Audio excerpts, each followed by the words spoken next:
जय श्री राम, जय बालाजी महाराज। भक्तजन, आज हम बात करेंगे, एक भक्त का हमारे पास प्रश्न आया है कि गुरुजी पितृदोष क्या होता है, पितृदोष के लक्षण क्या है, पितृदोष के उपाय क्या हैं, पितृदोष कैसे जान सकते हैं कि हमारा ख़त्म हुआ क्या नहीं हुआ।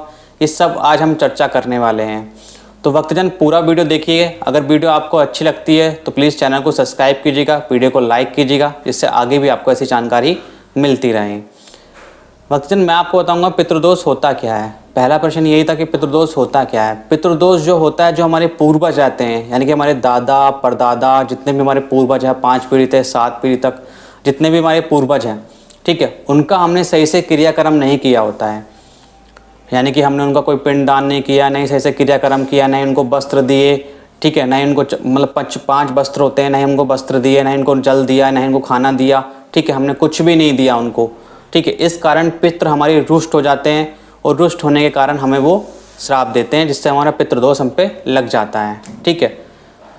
अब हम ये होता हमारा पितृदोष जो हमने अपने पूर्वजों का नहीं किया। आपने जाना पितृदोष क्या होता है। अब हम जानेंगे पितृदोष के लक्षण क्या होते हैं, कैसे पहचान सकते हैं कि पितृदोष हमारे घर पे है या नहीं, ठीक है।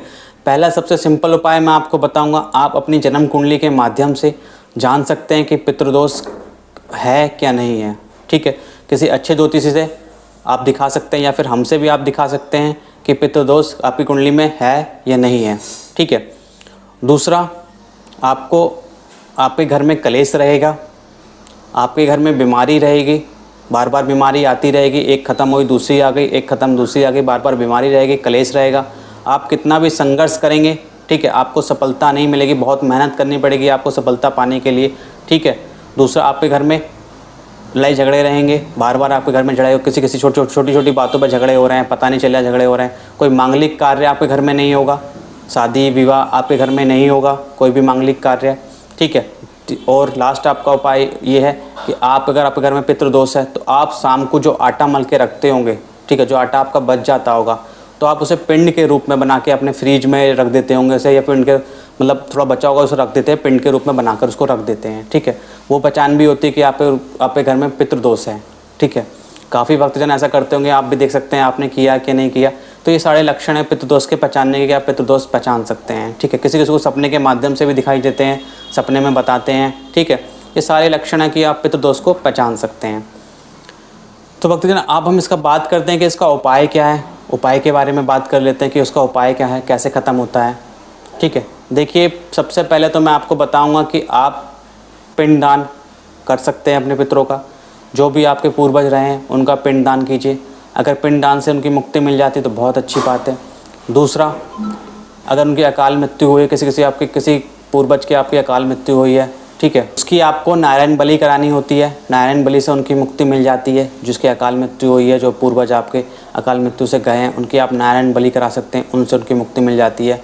तीसरा, कि अगर आप अनुष्ठान कराना पड़ता है, आप गायत्री का अनुष्ठान करा सकते हैं, पितरों की पूजा करा सकते हैं, ठीक है, अनुष्ठान करा सकते हैं। इनमें क्या क्या खर्चा आता है वो भी मैं अगली वीडियो में आपको बताऊंगा, कितना कितना खर्चा आता है इसमें, ठीक है। और अगला उपाय, चौथा उपाय क्या है कि भैया आप मावस निकाल सकते हैं, ठीक है। अपने घर में जो मावस अमावस्या आती है हर महीने, उस मावस को निकाल सकते हैं। उसके माध्यम से आप पितरों को भोजन और जल, ठीक है, या फिर कपड़े उनको समर्पित कर सकते हैं।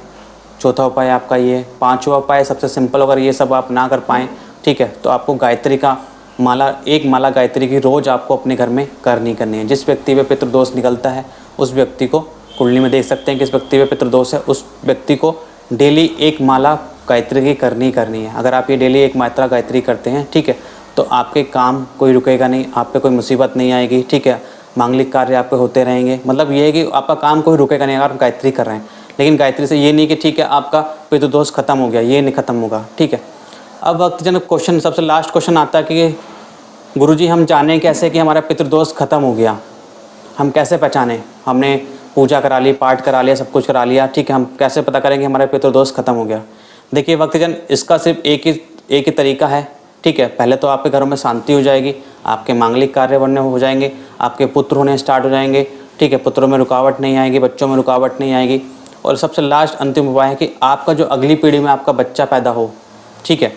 अब तो आपकी पीढ़ी चल रही है, अगली पीढ़ी में आपका जो भी बच्चा पैदा हो रहा है, आप उसकी कुंडली में देख सकते हैं कि वहाँ पर पितृदोष खत्म हुआ कि नहीं। अगर उसकी कुंडली में वहाँ पर पितृदोष आया तो अभी भी पितृदोष आपका लगा हुआ है। बच्चे की कुंडली में पितृदोष वहाँ पर नहीं आया, ठीक है, तो आप समझ सकते हैं कि आपका पितृदोष खत्म हो गया। अगर आपके 3 लड़के होते हैं, 2 लड़के होते हैं, 1 लड़का होता है, तो आप उसमें देख सकते हैं, उसकी कुंडली में जाके दिखा सकते हैं किसी को कि पितृदोष वहाँ पर आया कि नहीं आया। अगर वहाँ पर पितृदोष नहीं आया तो आपका पितृदोष समझ लो खत्म हो चुका है, वहाँ पे हो गया, ठीक है। ऐसा नहीं कि आपने करा और आपने अपनी पीढ़ी में पितरों का पूजन किया, पाठ किया, सब कुछ किया और आप सोचते हैं कि मैं अपनी पीढ़ी में जान लूँ कि ख़त्म हुआ कि नहीं हुआ, ठीक है। तो इसका बस खाली यही उपाय है कि आपके घर का क्लेश खत्म हो जाएगा, बीमारियाँ खत्म हो जाएंगी, मांगलिक कार्य स्टार्ट हो जाएगा, पुत्र आपके जो बच्चों में रुकावट है वो रुकावट आपकी दूर हो जाएगी। ये सब इस तरह से जान सकते हैं। लेकिन पूरी तरह से ख़त्म हुआ कि नहीं हुआ वो आपको अगली पीढ़ी तक वेट करना पड़ेगा। आपका अगली पीढ़ी बच्चे आएंगे, ठीक है, बच्चों की कुंडली में आप देख सकते हैं कि हाँ उनकी पीढ़ी में उनकी कुंडली में ख़त्म हुआ कि नहीं हुआ, उससे आप जान सकते हैं। तो ये मैंने आपको पितृदोष के बारे में बताया है। अगर वीडियो आपको अच्छी लगती है तो प्लीज़ चैनल को सब्सक्राइब कीजिए, जिससे आगे भी मैं ऐसी जानकारी देता रहूँ। जय श्री राम, जय बालाजी महाराज।